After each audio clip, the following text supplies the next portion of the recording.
Some places in America don't need whites-only signs to make you feel like an outsider. All it takes is a mix of policies, coded glances, housing red tape, and a cold shoulder at the local market. If you're black in the US, you recognize these signs before you even unpack. Welcome to 10 American cities that still, in 2025, feel like exclusion zones, where peace of mind is hard to find, and belonging isn't part of the city plan. We're not talking about isolated incidents, but cities where bias has been built into the architecture, and progress wears a mask. Places where the talk is inclusive, but the walk leads you to a closed door. From coastal metros to inland heartland towns, these are the top 10 U.S. cities black folks might want to skip when searching for a fresh start. These aren't just difficult cities, these are places where history, economics, and culture have combined to create real barriers. Whether it's silent gatekeeping, pricing out communities, or policing that's stuck in the past, we're pulling back the curtain. Stick around, because the most surprising city might be the one with the biggest welcome sign. If you know someone who's thinking about relocating, share this before they sign that lease. Like and subscribe to Virtual Travel by Brian for the real deal, not the real estate ad. Number 10, Boston, Massachusetts. Boston, Massachusetts. The city of firsts, but not when it comes to racial equity. Boston loves its revolutionary legacy, but for many black residents, it still feels like their freedom papers got lost in the mail. This is a city where you can earn a Harvard degree and still be mistaken for anything but the boss. The numbers tell the story. Median net worth for white families hovers around $250,000, for black families, it's single digits. Not missing a zero, missing the opportunity. Neighborhoods like Roxbury and Mattapan, once black strongholds of art and activism, now face sky-high rents and a slow erasure under the weight of gentrification. Newcomers talk about revitalization, but for longtime residents, it's more like forced migration. On the policing front, the ghosts of the Charles Stewart case still haunt the city, as do the stories of black students stopped for trespassing on their own campuses. Boston celebrates diversity in its speeches, but in daily life, the welcome mat is mostly for show. If you crave lobster rolls and cold shoulders, Boston's got you. If you want to thrive, maybe keep moving north. Number 9, St. Louis, Missouri. St. Louis, Missouri, where the dividing lines aren't just on maps, they're in the air you breathe. This city's history of pushing black communities to the margins isn't ancient, it's ongoing. The income divide here is a chasm. Black households make half what white households do, and schools on the north side receive less funding than suburban rec centers. The infamous Delmar divide still slices the city in half, north for black residents and underinvestment, south for white residents and Whole Foods. St. Louis became a national flashpoint after Ferguson, but the needle barely moved. Black drivers are still pulled over at nearly double the rate of white drivers. Urban renewal here often means urban removal, and the jobs that come with new developments rarely trickle down to those who need them most. Black culture thrives in spite of, not because of, city policies. If you want to keep your peace and your pride, St. Louis may not be your safe haven. Number 8, Portland, Oregon. Portland, Oregon, progressive on paper, exclusive in practice. This is the city that markets itself as a haven for open-mindedness, but if you're black, you'll feel more like a curiosity than a community member. Black people here are less than 6% of the population and getting rarer every year. The city's history of exclusion runs deep. Oregon once banned black residency outright, and the legacy lingers in subtle ways. Gentrification has bulldozed black neighborhoods like Albina, and the new residents are more likely to open a kombucha bar than a community center. Don't be fooled by the protest signs and pride flags. Black residents here still report higher rates of discrimination in housing and jobs, and the police department's relationship with the community is, at best, strained. If you like being the only one in every room, Portland's for you. If not, it's easy to see why so many are leaving. Number 7, Huntington Beach, California.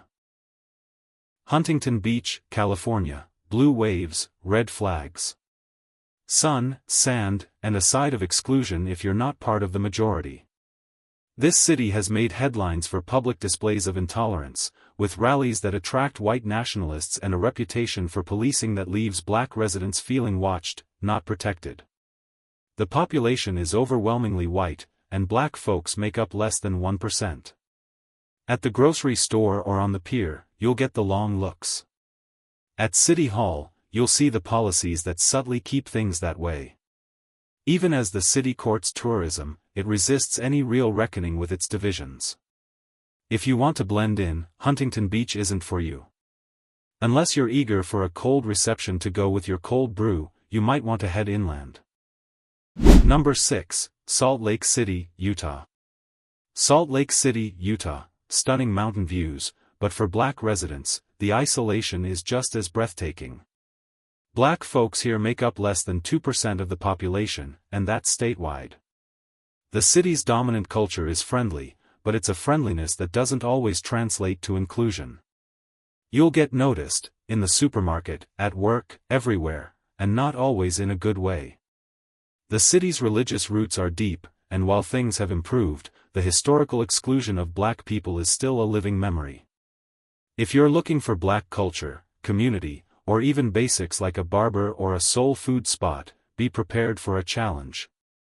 Police stops and profiling don't make the news here, but they happen.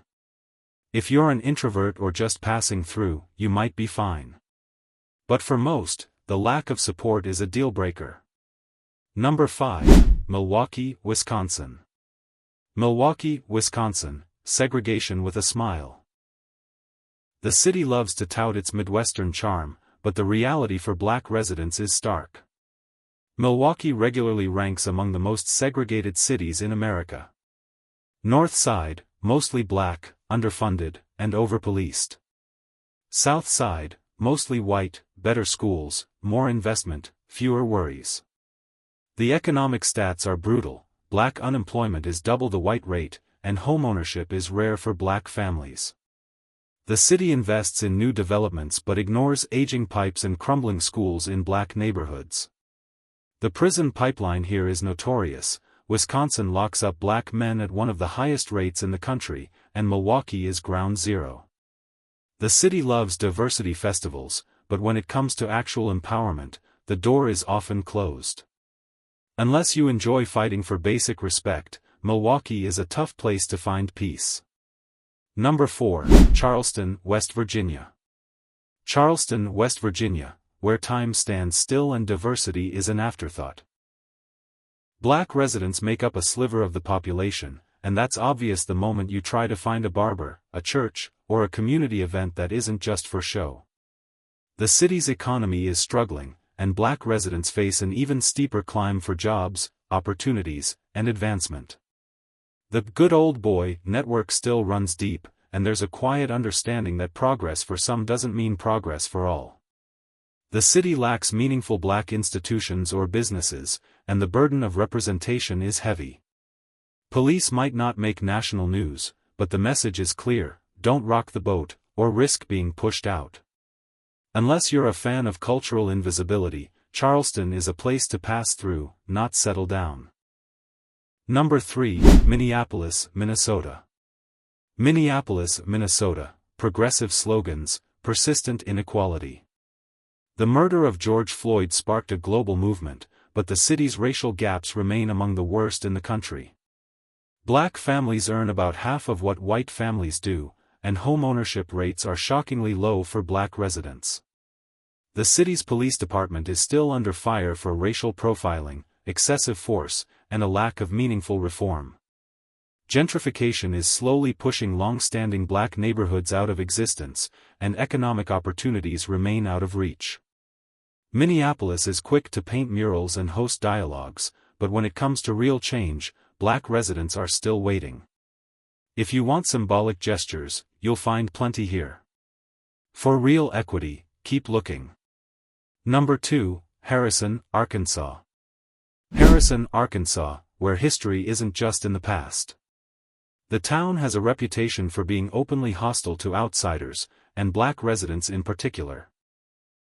Stories of harassment and intimidation aren't folklore, they're lived experience. The Ku Klux Klan still recruits here, and racist billboards have been a real issue as recently as a few years ago. There's no black community here, no support networks, and not much reason to stay unless you're a glutton for punishment. The city's attempts at rebranding haven't erased the fear that many black travelers feel driving through. In Harrison, the message isn't just subtle, it's shouted from the rooftops. Unless you're documenting America's unfinished business with racism, steer clear. Number 1, Anna, Illinois. Anna, Illinois, the town where the name is a warning. Ain't no N-words allowed is the town's whispered backstory, and it's not just a relic, it's reality. With a population that's almost entirely white, Anna's history of exclusion is an open secret. Black people know to avoid stopping here, and the town has done little to reckon with its past. There are no black businesses, no representation, and no real effort to change. You might get service at the diner, but don't expect to be welcomed. The city's silence is its own kind of threat. If you value your safety and sanity, Anna is not the place to build your dreams. America loves to sell itself as a land of opportunity, but in some places, the welcome is still missing. If you're planning your next move, choose a city where you can live, not just survive. Share this with anyone thinking of relocating, help them find a place that sees them, values them, and welcomes them for real. Like and subscribe to Virtual Travel by Brian for honest travel advice, and let's keep each other safe out there.